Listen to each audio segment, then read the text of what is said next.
우리 찬양 인도하는 우리 전사님이 코로나를 한 3번을 맞았더니 찬양을 그렇게 참 잘했었는데 이제는 이렇게 기도하는 것도 참 힘과하는 그런 모습을 볼 때 가슴이 아팠습니다. 우리 기도하는 우리 찬양 인도하는 우리 전사님에서 여러분 기도해 주시기를 부탁드리겠습니다. 네. 어느 목사님의 한 맺힌 하소연을 이분께서 설교에서 하신 모양입니다. 그래서 이것을 들은 또 다른 어떤 목사님께서 그 설교한 목사님의 그 하소연을 잘 이렇게 정리를 해 놓으셨더라고요. 제가 이걸 보면서 참 공감도 되면서 씁쓸했는데요. 여러분 잘 들어보시기 바랍니다. 목사가 젊으면 경험이 부족하여 불안하다고 사람들은 말합니다. 목사가 늙으면 시대에 맞지 않고 희망이 없다고 말합니다. 목사가 잘생기면 제비 같아 위험하다고 말하고, 목사가 못생기면 품위가 떨어진다고 합니다. 목사가 자식을 많이 낳으면 무절제한 사람이라고 하고, 목사가 아들만 낳으면 욕심이 많다고 하고, 목사가 딸만 낳으면 기도해서 그 정도도 해결 못 받았냐고 합니다. 목사가 부잣집을 신방하면 잘난 놈들과만 어울린다고 합니다. 목사가 좋은 집에서 잘 살면 사치한다고 하고, 목사가 못 살면 축복도 받지 못한 목사라고 천시합니다. 목사가 좋은 차를 타면 어려운 사람들은 생각하지 않고 과소비한다고 하고, 목사가 나쁜 차를 타면 장로님들과 교인들에게 사랑도 받지 못하는 목사라고 합니다. 목사가 11조에 대한 설교를 하면 돈만 안다고 하고, 목사가 11조에 대한 설교를 안 하면 가르치지 않는 무책임한 목사라고 합니다. 목사가 잘못을 지적하고 책망하면 너무 냉정하다고 하고, 목사가 잘못을 지적하지 않으면 정의감이 없다고 말합니다. 자, 이렇게 해놓았어요. 자, 여러분, 목사 못 해먹겠습니다. 한마디로 목사는 이래도 욕먹고 저래도 욕먹는 것 같고, 교인들은 목사라면 그냥 마음에 안 들어 하시는 것을 넘어서 그냥 미운 겁니다. 여러분, 미운 사람은 어떤 행동을 해도 그냥 다 밉고, 심지어 어떤 분들은 그래요. 그 사람의 자식까지도 밉더래요. 자, 제가 이 목사님의 한 맺힌 하소연을 접하면서 지금 여러분 우리는 잠깐 이렇게 웃으면서 즐겁게 시작하는 것 같지만 이분 정말 얼마나 힘드셨을까. 오죽하면 이런 정리를 설교 시간에 하셨을까. 이 이야기를 들으면서 한편으로 저는 좀 두려웠습니다.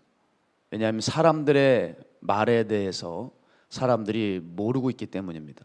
자, 사람은 이 말에 대해서 참 가볍게 생각해요. 사람들의 말은 입 밖에서 나가면서 사라지는 것이 아니라 그대로 쌓여가기 때문입니다. 말처럼 가벼운 것도 없는 것 같지만 사실 말처럼 무거운 것도 없습니다. 말이 입에서 나갈 때는 휙 하면서 나가지만 그 말은 나중에 굉장히 무게가 있게 다가옵니다. 그것이 돌고 돌아 자기에게 동일하게 돌아오기 때문입니다. 자, 어느 분의 기록을 보게 되니 한 여자 성도님께서 목사님에게 자기 죄를 고백을 하더라고요. 목사님, 저는 남을 헐뜯는 말을 많이 했습니다. 어떻게 하면 용서를 받을 수 있겠습니까? 그때 목사님이 이런 처방을 내리세요. 닭털 알죠? 닭털을 한 움큼을 바구니에 담아주면서 말했습니다. 자, 당신이 헐뜯은 사람의 그 집 문간에 닭 한 털씩 그 문간에 갖다 놓고 다니십시오.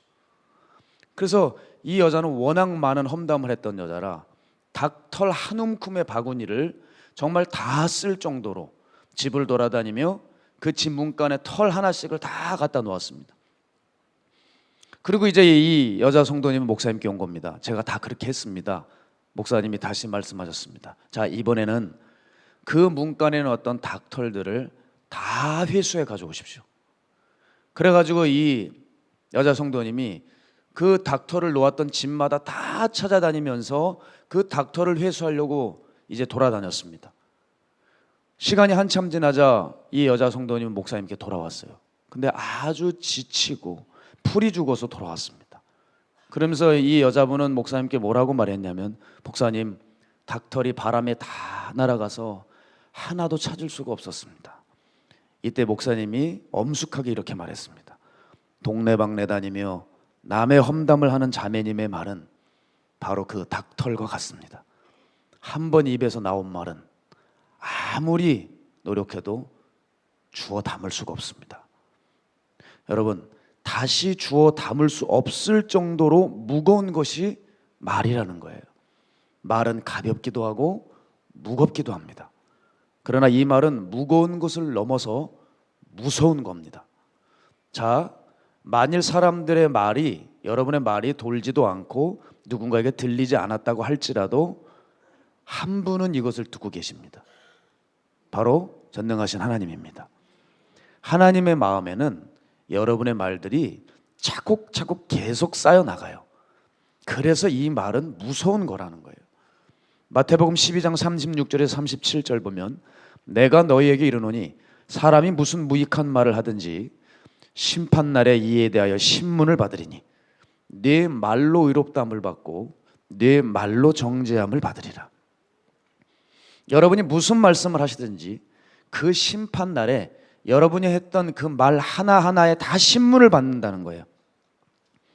그러니 과연 누가 이 한마디의 말을 두고 가볍다고 말할 수 있겠습니까? 하나님이 다 쌓아두고 계시는데. 자, 우리는 하나님이 살아계시다고 인정하며 고백하며 삽니다. 그런데 삶을 사는 거 보면 하나님이 안 계신 것처럼 행동합니다. 그 중에 대표적인 예가 이거예요. 비판과 비난의 말이 그 사람에게서 끊어지질 않는 겁니다. 여러분, 하나님이 살아계시다면 과연 이렇게 할 수 있을까요? 하나님이 안 계시니까 그런 말들을 하고 다닌다는 거죠. 어느 날 제가 산에 올라가서 기도를 하는데 제 입술에 예전 찬양이 흘러나왔습니다. 예전 찬미예수에 나오는 그 곡이었죠. 나의 입술의 모든 말과 나의 마음의 묵상이 주께 연락되기를 원하네. 찬양이 이렇게 흘러나오는데 그때 갑자기 성령께서 제게 이 마음을 강하게 그 산에서 주셨습니다. 내 입술의 모든 말과 내 마음의 묵상과 생각이 다 내게로 올라오고 있다. 그때 갑자기 두려워지더라고요. 갑자기 두려워졌어요. 그런데 생각해 보면 당연한 거 아니겠어요? 하나님 살아계시다면서요. 하나님 모든 거 다 아신다면서요. 하나님 늘 나와 함께 하신다면서요. 그럼 하나님이 우리가 하는 거 다 듣고 계시지 않겠습니까? 그거 다 아시고 계시지 않겠습니까? 하나님 앞에서 살아간다면 하나님 지금 다 모든 것을 알고 계실 거라는 거예요. 자, 그래서 여러분의 말과 행동이 거칠다면, 문제가 있다면 그것은 하나님 면전 앞에서 한 것이라는 거예요. 왜? 하나님이 늘 우리와 함께 하시니까요. 자, 그런 논리로 보면 예수님의 이 말씀이 우리 마음에 확 와 닿으실 것입니다. 주님 뭐라 그러셨냐면, 여기 작은 소자에게 한 것이 곧 내게 한 것이다. 이 작은 형제에게 하지 않은 것이 곧 내게 하지 않은 것이다. 이 소자에게 네가 물 한 잔이라도 주었다면 결코 이 상을 잃지 않는다. 내가 갚아줄 것이다. 이게 무슨 말이냐면, 우리의 모든 생활이 늘 함께하고 계시는 하나님의 눈을 피할 수가 없는 것입니다. 하나님의 시야망에서 벗어날 수가 없다는 것입니다. 그래서 작은 자, 이웃에게 한 것이 다 내게 한 것이다. 내가 바로 옆에 있는 데서, 내가 보는 데서 내가 다 행했기 때문에. 그래서 우리가 잘한 일이 있으면 주님께 칭찬거리가 되겠지만, 만일 잘못하게 되면 하나님 면전 앞에서 한 것이라 하나님 모욕감을 느끼시는 거예요. 생각해 보세요. 어른이 앞에 있어요. 어른이 앞에 있는데 누군가 막 싸우고 욕설을 하고 있어요. 여러분, 그러면 싸우는 상대만 기분 나쁜 게 아니라 더 나쁜 사람이 있어요. 그 어른입니다. 이 어른이 모욕감을 느끼는 거예요. 아니, 어떻게 내 앞에서 이렇게 버르장머리 없이, 나중에는 화가 나서 이렇게 얘기할 수도 있어요. 못들 하는 짓들이야, 얘기할 수 있는 거예요. 자, 어른이 화를 내거나 혹은 옆에 있는 사람이 보다 못해서 그 사람들을 끌어낼 수도 있는 것이고요. 여러분, 우리가 하나님 앞에서 이렇게 살 수 있어요. 교회는 다니고 있지만 하나님 없이 살아가는 인생들이 너무 많습니다. 그래서 생각나는 대로 말하고 보이는 대로 말하고 행동하는 것. 그런데 문제는 뭔지 아세요? 다 자기가 해놓고 싹 잊어버려요. 그래서 상처받은 사람은 많은데 상처 준 사람은 없다 그러죠. 신기해요. 결과만 있지 원인이 없는 거예요. 까닭 없는 사건이 어디 있겠습니까? 그렇죠? 자, 게다가 비판하고 비난하고 낱말하는 사람들 보면 왜 그렇게 계속 그 말이 반복이 될까요? 자신이 보는 게 맞다고 하는, 옳다고 하는 생각이 자기 우월감이 너무 투철하기 때문에요. 그러다 보니 그 높아진 마음으로 영락없이 사람들을 그렇게 자기 수준으로 자기 시야로 판단하고 정죄하기 시작하는 거예요. 여러분, 제가 최근에도 참 뭐랄까 허탈한 그런 경우가 있었어요. 알지도 못하는 성도에게 카톡이 하나 왔어요. 그리고 어느 영상을 찾아보래요. 우리 박 목사님께서 예전에 어느 교회에서 설교를 하셨는데 그 내용 중에 제가 들어보니까 뭐냐면 어떤 종이 예전에 죄를 졌어요. 죄를 졌는데 지금은 목회 잘하고 아들 둘 낳고 잘 살고 있대요. 그 설교를 하시는데 거기를 보라고 하면서 목사님 아니냐는 거예요. 제가 아들 둘이거든요. 야, 그게 무슨 생각이 드냐면 참 사람들 무섭다. 자기가 느낀 대로 생각대로 판단해서 말해요. 저는 그 종이 누군지 몰라요. 그리고 박 목사님 주변에 종이 한둘이 아니에요. 이 공동체에 있는 종들도 있고 밖에 있는 종일 수도 있어요. 몰라요. 이름 모를 종의 짐까지 제가 지면서 야, 별걸 다 흘러난다 이 생각이 들어요. 저는 여러분 그 사실보다 뭐가 기가 막혔냐면 성도들의 그 이기적이고 비판적인 태도가 참 걱정이 됐어요. 사람들은 하나님의 말씀을 듣기보다는 그렇게 귀가 솔깃한 이슈에 해프닝 그런 것에 관심이 많아요. 여러분, 바로 이런 점이 교회의 문제를 일으킨다는 겁니다. 거듭나지 못한 사람들에게 그런 이슈들은 아주 달콤한 먹잇거리가 되죠. 그래서 그것을 물고 놓지 않아요. 깊게 파고듭니다. 그리고 적절한 증거 하나 찾은 것 같으면, 그것도 자기 생각이죠, 그걸 찾은 것 같으면 열심히 또 퍼나릅니다. 저는 이렇게 생각해요. 교회가 허물어지는 것은 비단 이슬람이 침투해오고 이단의 문제고 인민군이 쳐들어서 허물어지는 것 이전에 먼저 교회 안에 있는 거듭나지 못한 교인들의 말에 의해서 허물어진다고 저는 생각합니다. 특히 왜 이 말을 조심해야 되냐? 말은 권세를 가지고 있어요. 말은 기본적으로 힘을 가지고 있어요. 그걸 우리가 어디서 발견할 수 있냐면 성경에 보면 모압의 발락 왕이 승승장구하고 있는 이스라엘을 견제하고 저들을 망하게 하기 위해서 돈으로 매수해 한 선지자를 불러 세워 저 이스라엘을 저주하라고 합니다. 자, 여기서 우리는 알 수 있어요. 그 어떤 저주와 선포가 힘이 있다는 것을 이미 그때 당시 알았던 것이죠. 자, 간단한 예로 들어볼게요. 연설만 해도 그렇지 않습니까? 노예 예방, 노예 해방을 촉구했던 링컨의 연설을 통해 미국은 정말 남북이 통일되면서 노예 해방이 이루어졌어요. 또한 어떤 연설도 있죠? 세계 대전을 일으켜 온 세상을, 수많은 사람들을 죽음의 공포로 몰아넣었던 히틀러의 연설도 있습니다. 둘 다 공통적으로 말을 사용했고 연설을 했고 그 연설로 인해 회중과 군중이 동요되었어요. 그냥 말을 했을 뿐인데, 여러분, 이게 그만큼 말의 위력인 거예요. 말의 위력, 말엔 힘이 있는 거예요. 간단한 예를 들어볼까요? 영국의 어느 한 초등학교 선생님이 수업 시간에 겉보기에 똑같아 보이는 사과 두 개를 꺼내서 아이들에게 보여주고 의미 있는 실험을 했습니다. 야, 이 한 사과를 주고 넌 앞으로 이 사과에 대해서 계속적으로 욕을 해라. 그리고 이 한 사과에게는 계속 칭찬을 해라.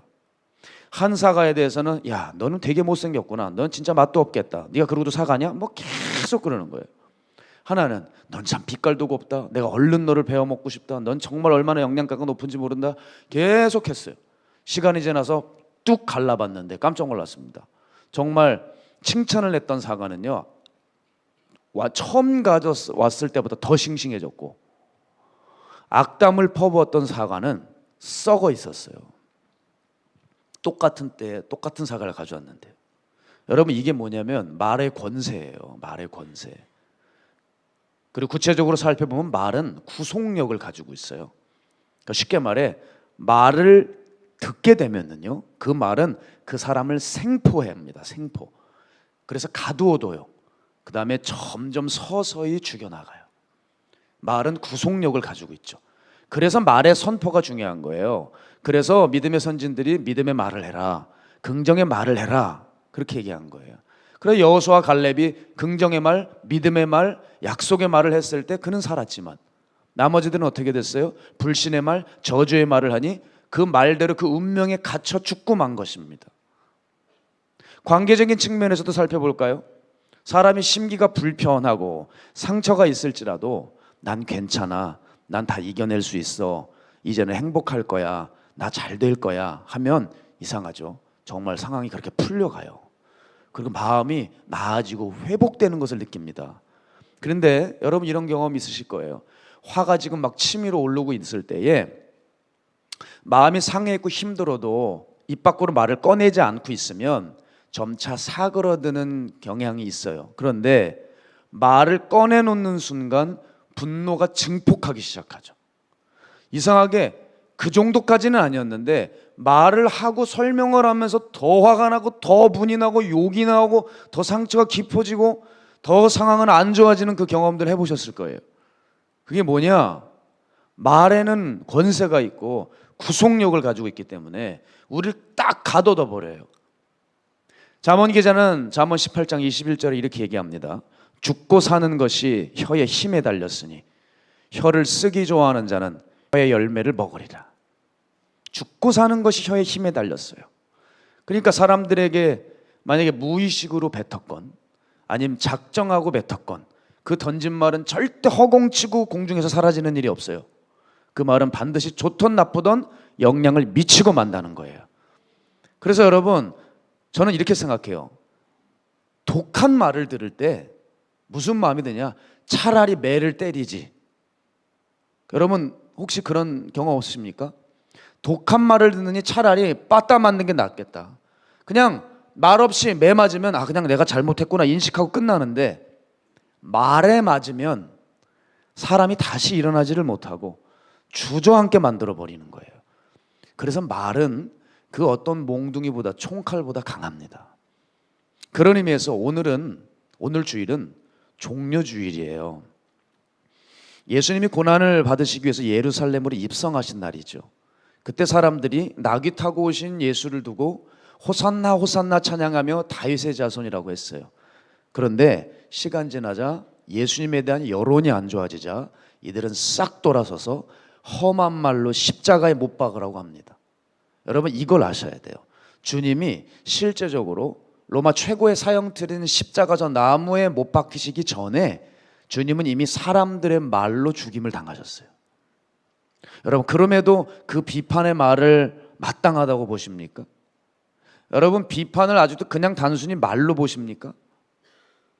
비판이 그 사람에 대해서 알려주는 객관적인 정보라고 생각하십니까? 절대 아닙니다. 따라해 주시면 감사하겠습니다. 비판은 폭력이다. 비판은 폭력이에요. 그래서 예수님은 비판하지 말라고 하셨습니다. 그런데 그 비판을 하는 사람들이 누구냐? 다름 아닌 가장 성경을 많이 알고 사람들을 이끄는 지도자들이었다고 말씀하셨습니다. 비판을 일삼았던 사람들은 이스라엘을 압제했던 로마군이 아니었고 이스라엘의 신앙과 정신을 가르쳤던 바리새인들, 종교 지도자들이었습니다. 여러분 우리도 마찬가지 아닙니까? 세상 바라보면서 저 사람들 왜 저렇게 말이 많아? 정치권들 왜 이렇게 요즘 정치 이렇게 더티해? 뭐 이렇게 내로남불이야? 왜 이렇게 말이 많아? 어떻게 저렇게 저급한 말을 할 수 있어? 세상에 전 국민이 보고 있는 그런 중요한 청문회에서 어쩜 저렇게 차라리 모르겠다 그러면 입을 다물고 있든지 모르면 입을 다물고 있든지 억울하면 그냥 입을 다물고 있든지 변호할 것 같은 것도 좀 참고 입을 다물면 좀 될 텐데 말도 안 되는 저급한 수준 이하의 그런 말들을 막 들으시면서 여러분은 야, 어떻게 저렇게 할 수가 있을까? 어떻게 저런 말을 해? 여러분, 그러기 전에 지금 우리 말이 가장 냄새나고 고약스럽고 문제 있지 않습니까? 자, 이 바리새인의 특징이 있다면 세 가지 정도로 압축할 수 있어요. 첫 번째, 한마디로 말해서 자신이 한 것을 다른 사람이 안 하면 다 비판의 이유가 되었습니다. 바리새인들은 11조를 자랑했습니다. 오래 하는 기도를 자랑했습니다. 성경 지식을 자랑했습니다. 혈통을 자랑했습니다. 자, 이게 자기 만족으로 그냥 끝나면 다행이에요, 그나마. 근데 이게 사람들을 판단하고 정죄하는 평가짓는 무서운 흉기로 사용되고 말았다는 것입니다. 한마디로 말해서 나는 수고하고 하는데, 나는 이것을 알고 있는데 어떤 사람이 안 하고 있으면 그 사람 바보 만들어 버리는 거예요.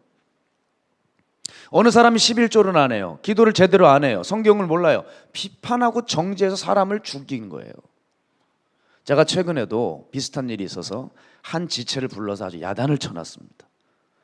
근데 참 신기한 게 뭐냐면, 교회 안에서 항상 말이 많은 사람들을 보면, 사람 상처 주는 사람들을 보면 일을 안 하고 게으른 사람들보다는 열심히 있는 사람들에게서 많이 나타나요. 그런데 그 열심이 그렇게 하나님 앞에 온전히 드려지는 순전한 제물이 되면 좋을 텐데, 이게 분란을 일으키고 꼭 말썽을 일으켜요. 그분들을 만나서 대화를 해보면 명분은 자기가 교회를 너무 사랑해서 그러는 거예요. 말을, 내용을 그냥 문자적으로 뜯어보면 맞는 말이에요. 근데 문제는 뭐냐, 자기 마음에 너무 충실해서 나온 말이에요. 여러분, 그렇잖아요. 말도 그런 말이 있잖아요. 맞는 말이에요. 맞는 말인데 이상하게 듣기 싫은 말이 있어요. 바른 말인데 기분 나쁜 말이 있어요. 딱 그런 거죠. 우리가 적어도 뭐가 말을 하려면 그 위에 사랑을 덮어야 돼요. 그게 아닌 듯이 그냥 여과 없이 나가버리면 그건 여러분 비판이고 비난이고 사람을 다치게 하는 흉기입니다. 제가 그 친구를 불러서 이렇게 말했어요. 너는 고생은 고생대로 하고 넌 하늘에 상이 없어. 왜? 넌 입으로 다 털어먹었어. 너는 네가 수고하고 힘든데 남들은 그렇게 안 하면 넌 그 꼴을 못 보지. 너는 상이 하나도 없어. 너 그거 못 고치면은 넌 평생 수많은 사람들에게 원망의 불을 지피면서 살아가는 비참한 인생이 될 거라고 했어요. 여러분, 사람들은 내가 수고한 것이 있으면 그걸 얼마나 공치사를 하려고 하는지 몰라요. 뭔 일을 하면 그거 내가 했다고 알리고 싶고, 그거 몰라주면 뭐 시험 들고 머리 싸매어 눕고, 저 사람이 어떻게 나한테 그럴 수 있어? 근데 만약에 그 사람이 그러는 거야. 누가 하래? 누가 나 사랑해 주래? 누가 그 선물 하래?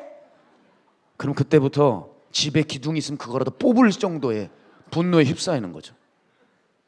많이 겪어보셨군요. 많이 겪어보셨어요.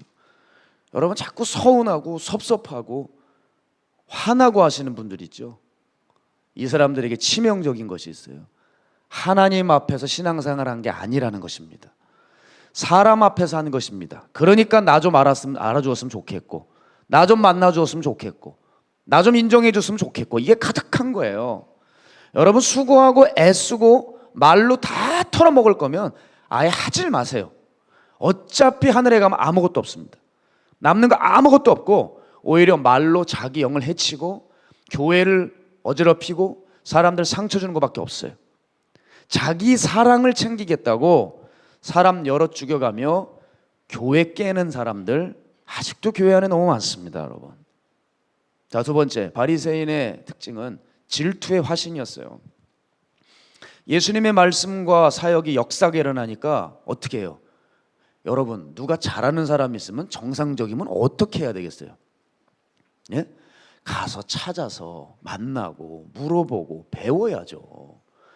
죽이려고 했어요. 죽이려고. 특별히 여러분 보세요. 예수님의 이 제자군들과 역사들이 너무나도 커지니까 이 빌라도하고 헤롯은 서로 원수였거든요. 근데 예수를 잡아 죽이는 날엔 서로 친구가 됐다 그랬어요. 이렇게 질투에 눈이 멀어버리면 뭐 보이는 게 없는 거예요. 여러분, 얼마나 교회에서 이런 뭔 질투들이 많은지 몰라요. 누가 잘한 거 있으면 가서 칭찬해주고 배우면 되는 거고, 저 사람 단점이 보이면 뒤에서 기도해주면 되는 거지. 잘하면 질투하고 미워하고, 단점 입으면 쫓아가서 무시하고 밟아버리고. 우리 박정원 목사님이 그래서 저에게 하셨던 말씀이 있어요. 제가 습관처럼 많이 얘기하잖아요. 한국에는 빌리그레움이 나올 수가 없어 그랬거든요. 한국은 빌리그레움이 나올 수가 없대요. 뭔가 좀 알려지고 유명해지는 것 같으면 어떻게나 끌어내리고, 어떻게나 험담하고 중상하고 모략을 하는지. 당신이 그 교단에서, 소속 교단에서 그렇게 부흥 강사로 이름을 날리며 전국 방방곡곡 몇몇 촌촌을 돌아다녀도 자기 교단에서 그렇게 불러주질 않더래. 왜? 질투.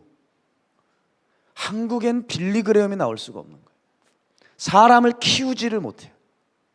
부목사가 설교 못하면 사랑을 받는 거고, 설교를 잘하면 쫓아내요. 여러분, 정말 제 동기 중에서 그래서 쫓겨났어요. 자기 성도들에게 죄 얘기해서 주눅 들게 했다고 쫓아냈어요. 인기 끄는 것 같으니까 쫓아내는 거예요. 여러분, 이게 뭘까? 이런 태도가 천국에서 나온 것입니까? 지옥에서 나온 것입니까? 여러분이 구태여 지옥 이러지 않아도 성경이 이미 그러고 하고 있습니다. 지옥. 그래서 왜 그렇게 사세요? 예? 지옥 이러면서 왜 그렇게 말하고 흉보고 헐뜯고, 예? 내 자리 뺏긴 것 같으면 막 그냥 괴롭고 죽어가고, 왜 그러세요? 지옥을 보죠. 야고보서 3장 5절에서 8절 함께 읽을까요? 시작. 이와 같이 혀도 작은 지체로 돼 큰 것을 자랑하도다. 보라, 얼마나 작은 불이 얼마나 많은 나무를 태우는가. 혀는 곧 불이요 불의의 세계라. 혀는 우리 지체 중에서 온몸을 더럽히고 삶의 수레바퀴를 불사르나니 그 사르는 것이 지옥불에서 나느니라. 여러 종류의 짐승과 새와 벌레와 바다의 생물은 다 사람이 길들일 수 있고 길들여 왔거니와 혀는 능히 길들일 사람이 없나니 쉬지 아니하는 악이요 죽이는 독이 가득한 것이라.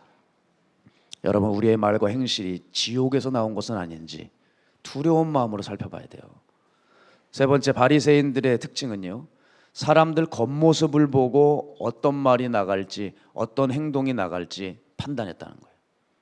사람 보면서 어떤 말을 해줄지 어떤 행동을 할지 그거를 가지고 계산하면서 그렇게 했다고요.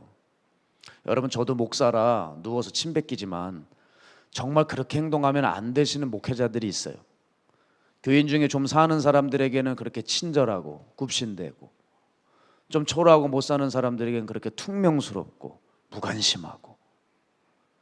어느 교회에는 어느 할머님이 계셨어요. 몸이 너무 편찮으신 거예요. 근데 이 어른이 담임 목사님 기도 한번 받고 싶은 거예요. 여러분, 옛 어른들은 그러셨어요. 목사님이 곧 예수님이셨어요. 옛 어른들은. 그래서 목사님의 기도 한번 받으면, 목사님에게 위로 한번 받으면 주님께 들은 것 같고, 목사님에게 따뜻한 그런 눈총 받으면은 그냥 주님께서 나를 사랑하시는 것 같고, 그렇게 목회자를 예수님처럼 생각해서 그런 마음으로 주의 종들을 극진히 섬기다 보니까 그 목사님께, 담임 목사님께 기도 한번 받고 싶은 거예요, 그 어른이. 여러분, 그런데 기도 한 번을 받지 못하게 해요. 일단 밑에서 다 차단시키고, 그러니까 성도님들이 목사님께 가서 한 번만 이분 신방하게 해달라고 했는데도 그렇게 시간을 안 내주더라는 거예요.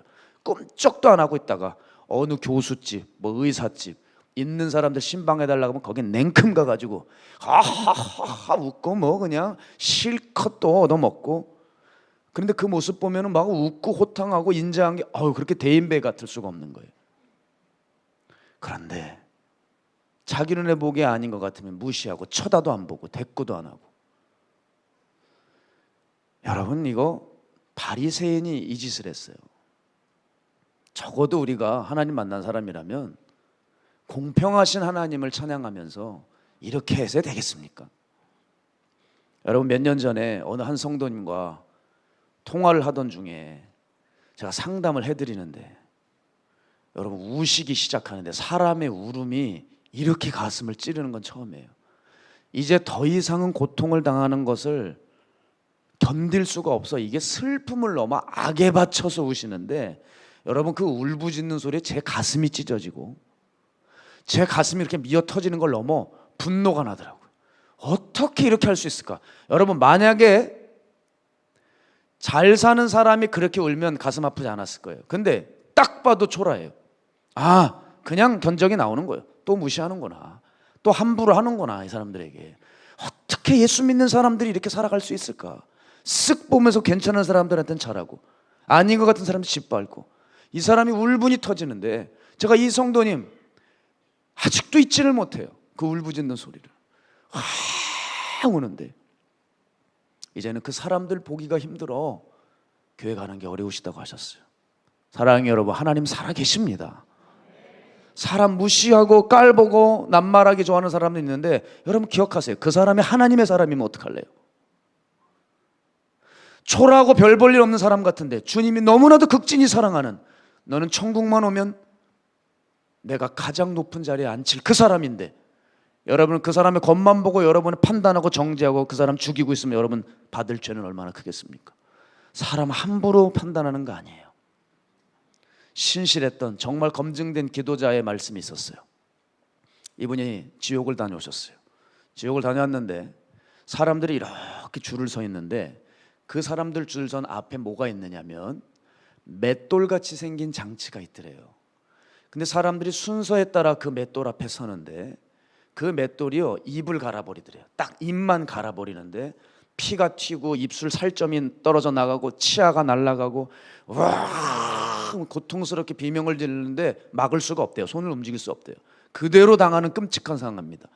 여러분, 그렇게 입 자체가 다 갈려져 이 하관 자체가 사라지고 나면 그 사람은 다시 뒤로 돌아갑니다. 뒤로 걸어가는 사이에 다시 싹 재생해서 돌아와요. 그러면서 계속 그 다음 사람 늘 그 장치에 이 하관이 갈려가지고 고통을 겪는 거예요. 그 이유가 뭐냐? 주님이 말씀하셨다고 했어요. 살았을 때 입으로 많은 죄를 지은 사람이라고 했어요. 저들은 사람들을 가슴 아프게 한 자들이다.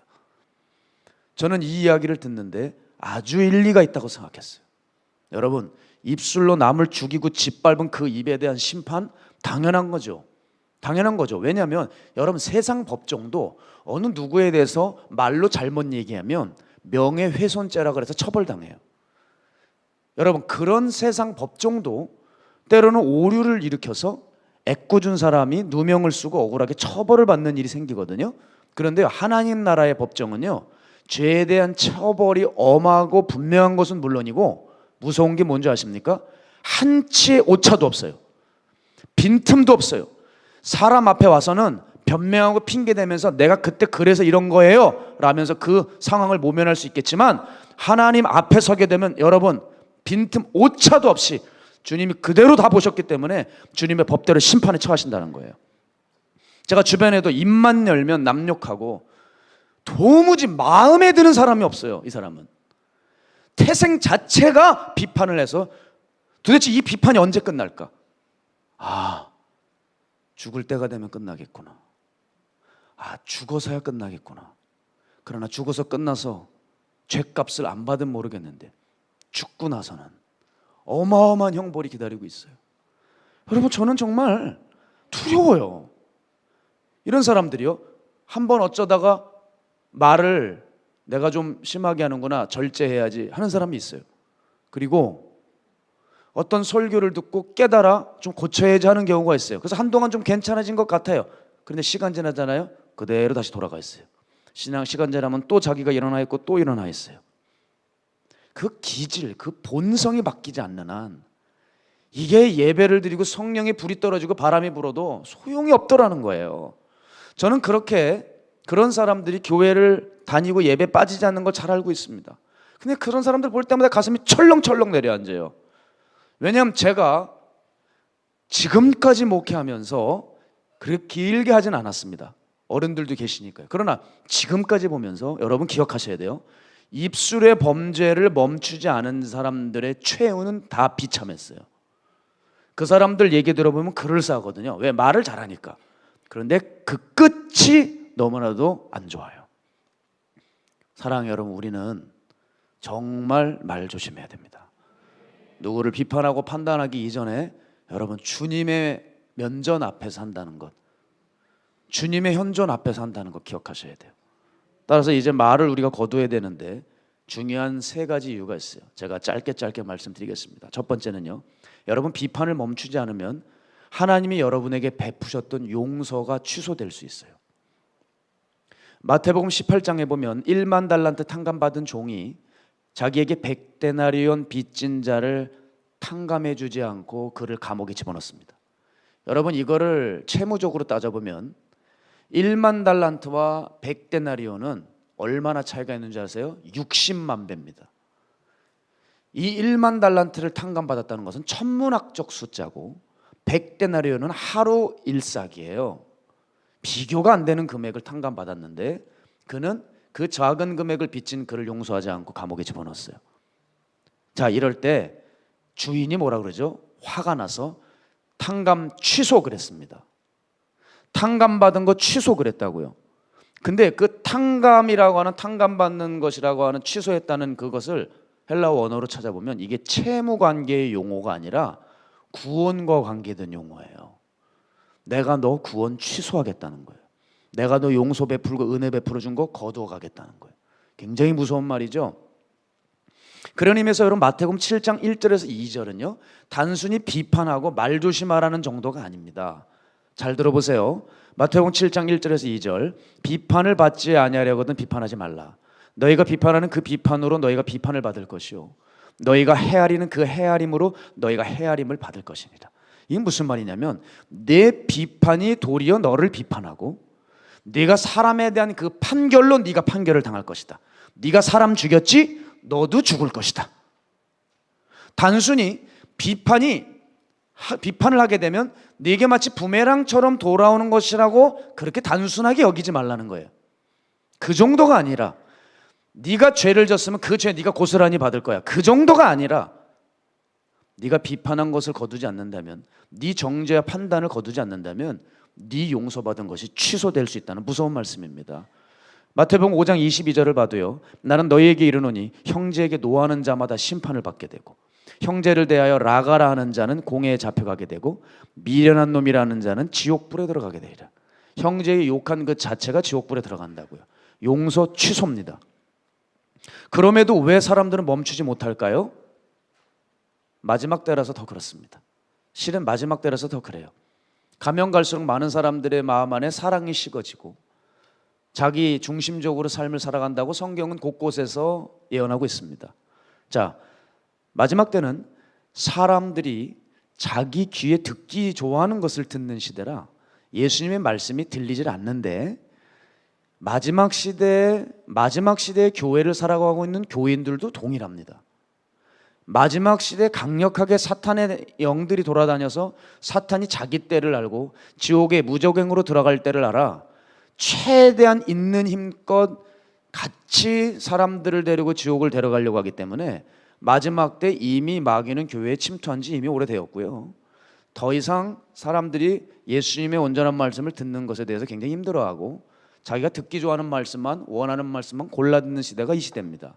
마지막 때는 한마디로 자기를 강하게 사랑하는 때라는 거죠.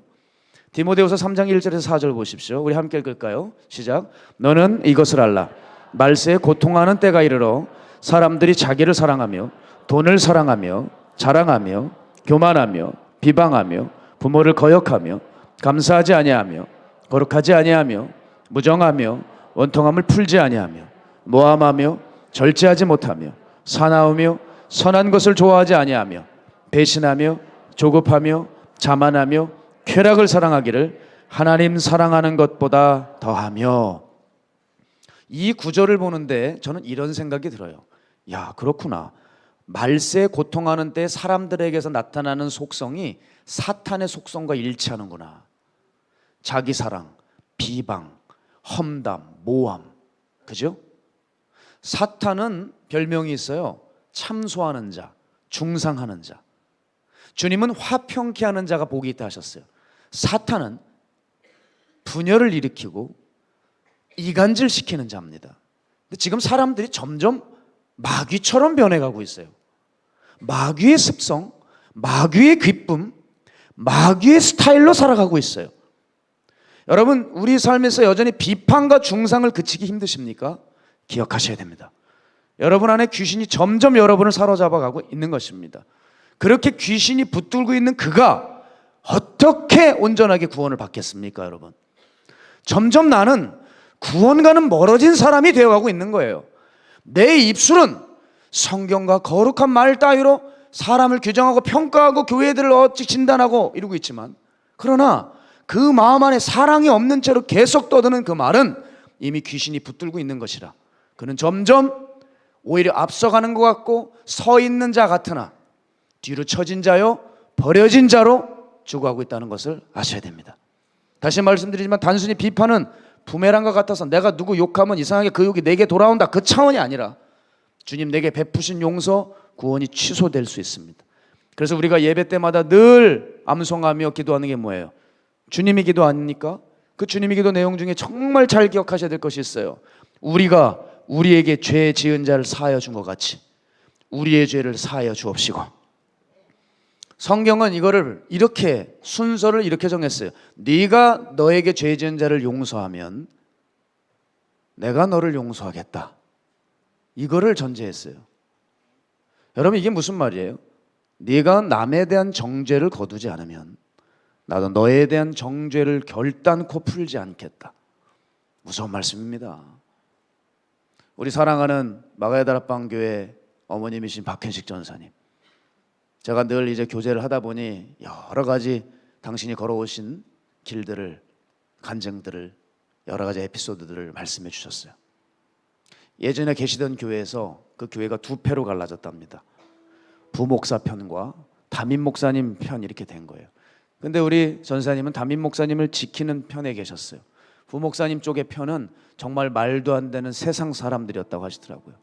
근데 우리 박 전사님이 예전부터 신실하시고 진실하시고 영권이 있으시니 사람들이 우리 전사님을 많이 따랐고, 그래서 교회가 두 패로 갈라지니까 설교자가 없어졌잖아요.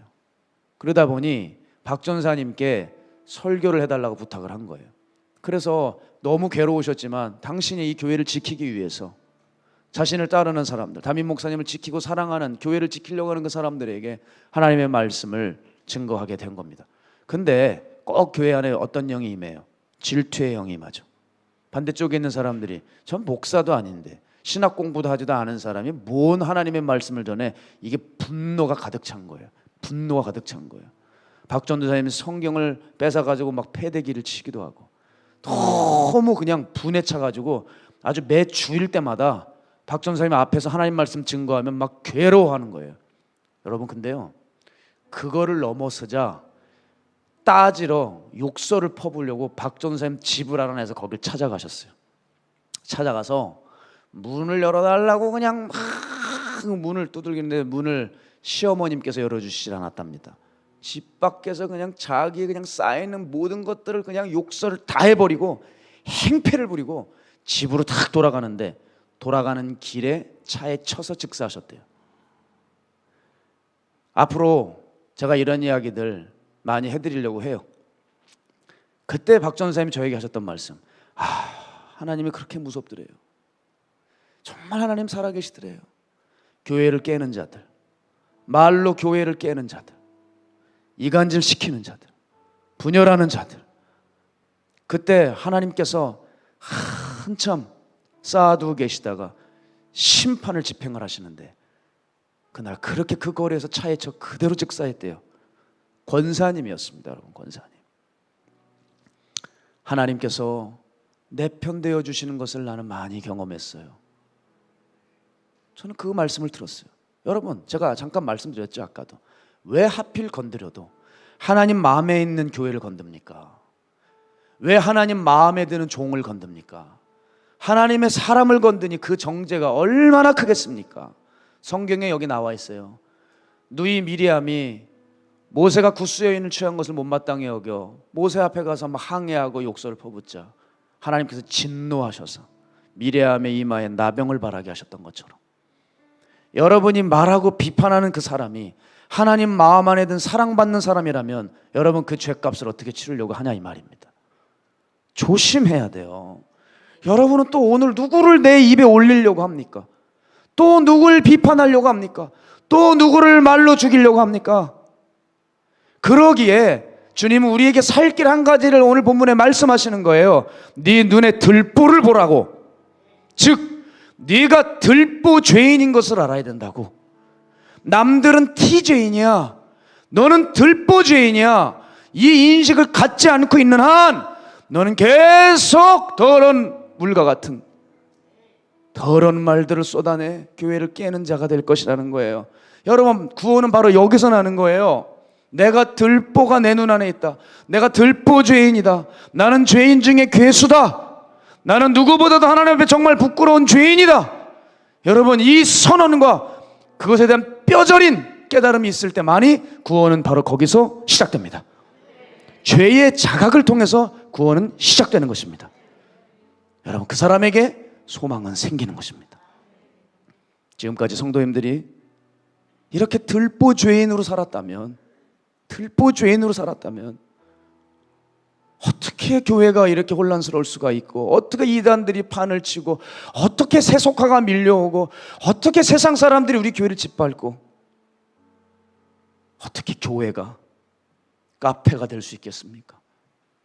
최근에 그렇게 건장했던 그 교회가 카페가 되어 사람들이 즐겨 찾는 커피, 카페, 맛집이 됐다고 하는 기사를 보며 전 정말 통탄했습니다.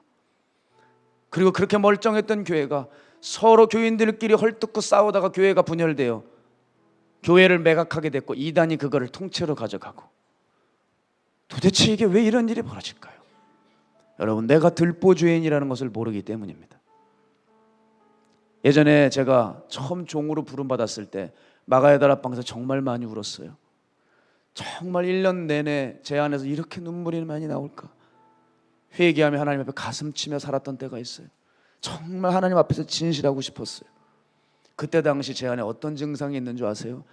정말 제 안에 십자가가 들어오니까 그거 누가 가르쳐주지 않아도 그렇게 돼요. 누가 어떤 사람이 저에게 상처를 입혀요. 말도 안 되는 행동을 해요. 저는 그때 당시 이제 뒤늦게 신학을 했기 때문에 저 밑에 있는 새파란 애들과 함께 학교를 다녔었는데, 얘네들이 모욕을 주는 거예요. 예전 같았으면 아마 혼쭐을 내줬을 거예요. 그런데 어떻게 되느냐? 주님, 저는 저 애들보다 제가 더 했어요. 주님, 제가 바로 그 자예요. 비판의 대상이 그들이 아니라 정확히 저였어요. 물론 그 상태로 계속 갔다는 건 아닙니다. 정말 그 초창기 땐 그게 참 잘 됐어요. 여러분, 비판의 대상이 있습니까? 그 비판의 대상은 곧 나의 거울입니다. 그 사람이 나예요. 그 모습이 내 모습이에요. 그 처사가 내 처사예요. 내가 누군가를 욕하고 비난하고 오늘도 어떻게 할까 이를 갈고 있다면 바로 그 사람이 나고, 내가 그 어떤 누군가에게 그렇게 피해를 끼치고 있는 자예요. 여러분, 그게 깨달아져야 우리는 살 수 있습니다. 우리는 비로소 주님의 용서를 받을 수 있습니다. 그때 은혜는 다시 흘러올 것입니다. 성경에 보면 만물 중에 가장 부패한 것이 사람 마음이라고 했습니다. 제가 지난주 말씀드렸죠. 말이 부패한 말이 나오면 그건 말이 문제가 아니라 그 마음이 부패해서 그런 거라 그랬습니다. 말을 길들이는 것보다 더 중요한 건 내 마음을 길들이는 것이라고 말씀을 드렸어요. 그런데 분명한 것 한 가지는요, 내 마음이 부패했기 때문에 이 부패한 마음을 대변해 주는 것이 바로 우리 말입니다. 그러니 내 안에 악이 가득 쌓여 있고 독하다면 그 쌓은 악에서 내놓는 말은 독이요 악 자체입니다. 따라서 여러분, 저는 오늘 이것을 여러분께 권면드립니다. 마음을 무엇보다도 다스리셔야 돼요. 그것과 동시에 마음의 대변인인 이 말을 다스리시고 혀를 길들이셔야 되는데 혀를 죽게 길들이시기를 바랍니다. 혀를 말씀께 길들이시기를 바라요. 그래서 더 이상 사람 죽이는 거 중단하고 남 얘기하는 거 중단하고 오늘 입술을 오늘부터 훈련하는 거예요. 사랑하는 성도님 여러분, 주님의 말씀을 들으십시오. 잠언 21장 23절, 입과 혀를 지키는 자는 자기의 영혼을 환난에서 보존하느니라. 아멘. 이제 여러분의 언어가 바뀌고 마음이 정화되어 사람을 살리고 교회를 살리고 하나님 나라를 세우는 그런 믿음의 말, 거룩한 말, 주님 기뻐하시는 말로 통해 하나님 우리의 작은 말로 사람들이 무너졌다가 다시 살아나고 교회의 더러운 영들이 떠나가고 무너졌던 가정들이 다시 회복하며 하나님이 우리의 말과 행실을 기뻐하셔서 주님께서 우리에게 약속하여 주시는 약속의 성도님들 되시기를 주님의 이름으로 축복합니다. 우리 제가 함께 이 찬양하겠습니다. 나의 영혼이 잠잠히 하나님만 바라며, 우리 받은 말씀 기억하며 준비하신 예물 드립니다.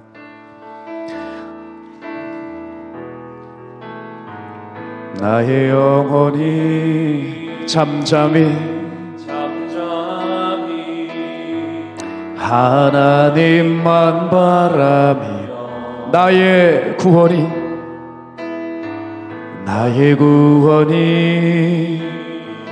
그에게서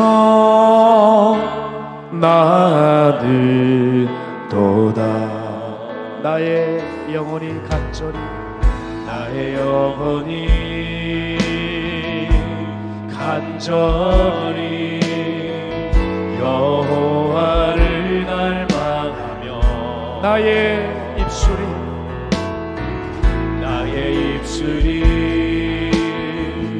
여호와를 찬양하리. 나의 영혼아 잠잠히, 나의 영혼아 잠잠히 하나님만 바라라. 나의 소망이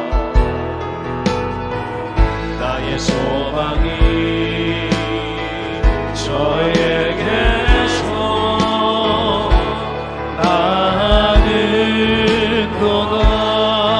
오직 주만이 나의 반석, 나의 구원이시니. 오직 주만이 나의 산성, 내가 여동치 아니하리. 나의 영혼이 간절히, 나의 영혼이 간절히 여호와를 갈망하며, 나의 입술이 여호와를, 나의 입술이 여호와를 찬양하리. 나의 영혼이 즐거이, 나의 영혼이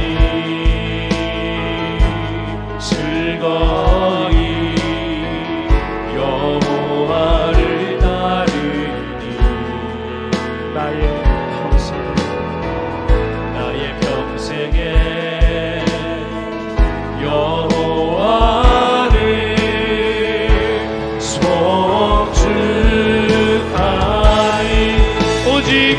송축하리. 오직 주만이 나의 반석, 나의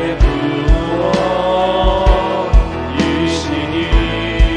오직 주만이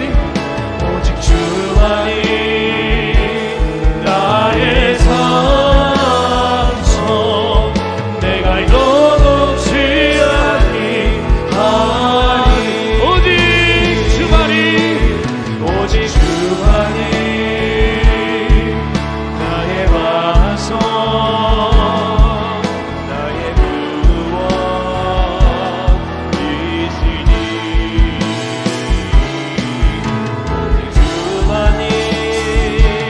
나의 산성, 내가 여동치 아니하리. 내가 여동치 아니하리. 내가 여동치 아니하리. 내가 여동치 아니하리. 내가 여동치 아니하리.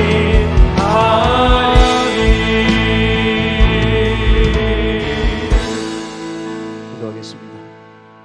살아계신 하나님, 나의 입술의 모든 말과 내 마음의 묵상이 다 주께 올라가고 있습니다. 하나님 앞에서 우리가 어떻게 살아가야 될지 다시 한번 되돌아봐야 되는 시간입니다. 오늘 나의 말을 바꿔주십시오. 오늘 나의 말이 이제 사람을 살리고, 그저 저 사람만 살릴 수 있다면, 이 교회만 살릴 수만 있다면, 그저 나의 권리는 다 내려놓고 그저 걸음이 되어 주의 말씀만 높일 수 있는 우리가 되기 원합니다. 그리고 하나님, 무엇보다 우리의 마음이 부패했기에 말이 독하게 나갑니다. 주님, 우리의 마음을 성령의 불로 다 태워주셔서 더 이상 예수님을 믿은 지가 이렇게 오래되었어도 여전히 베풀지 못하고, 여전히 용납하지 못하고, 품지 못하고, 사랑하지 못하고, 감싸주지 못하고, 가리지 못하는 여기 있는 이 죄인을 비롯한 우리 모두의 모습 주님 앞에 다 드러나 있습니다. 하나님, 철저히 회개하는 시간 되게 하여 주셔서 이제 우리의 말이 바뀜으로 말의 권세를 빌어 주님, 우리의 선하고 우리의 믿음의 말을 통하여 사람이 살아나고, 가정이 살아나고, 공동체가 살아나고, 하나님 나라가 확장되어 갈 수 있는 성도들의 아름다운 덕스럽고 영적인 말이 되게 하여 주시옵소서. 주님, 우리 이 언어의 훈련을 하기 원하오니 주님께서 그 말로 고통당하시고 십자가에 못 박히셨습니다. 이제 내일이면 고난주간을 들어갈 텐데 주여, 먼저 우리의 혀를 주님께 맡기며 길들이오니 사람의 말을 거두어 가여 주시옵시고, 한 입에서 쓴물과 단물이 나오지 않게 하여 주시고, 한 입에서 찬송과 저주가 같이 나올 수가 없는 법, 주여, 이중적이고 모순적인 우리의 언어와 우리의 삶이 주님 앞에서 다시 고침받게 하여 주십시오. 남들 생각하지 말고 내가 들보죄인이니 주님, 내 들보부터 뺄 수 있는 하나님 마음이 가난한 주의 성도들 되길 간절히 소망합니다. 그 하나님 결단을 통하여 주께서 우리 교회를 다시 한번 건강하게 세워가 주시옵시고, 숨어 들어와 있는 더러운 귀신들을 내쫓으시고 악신들이 물러가며 거룩한 영으로 충만한 제단 되어 하나님 영광 받아 주시기를 원합니다. 그 마음으로 주님께 한 손 한 손 모아 드린 이 거룩한 예물 사람 살리는 데 쓰이게 하여 주시옵시고, 소망 잃고 저주스러운 땅, 한낱 희망을 찾아볼 수 없는 그런 죽음의 영역에 있는 그 사람들 다 살릴 수 있는 소망의 예물, 생명의 예물 꼭 되게 하여 주시옵소서. 주님께서 꼭 그렇게 이끌어 주시기를 간절히 소망하오며 살아계신 예수님의 이름으로 축복하옵고 기도드렸습니다.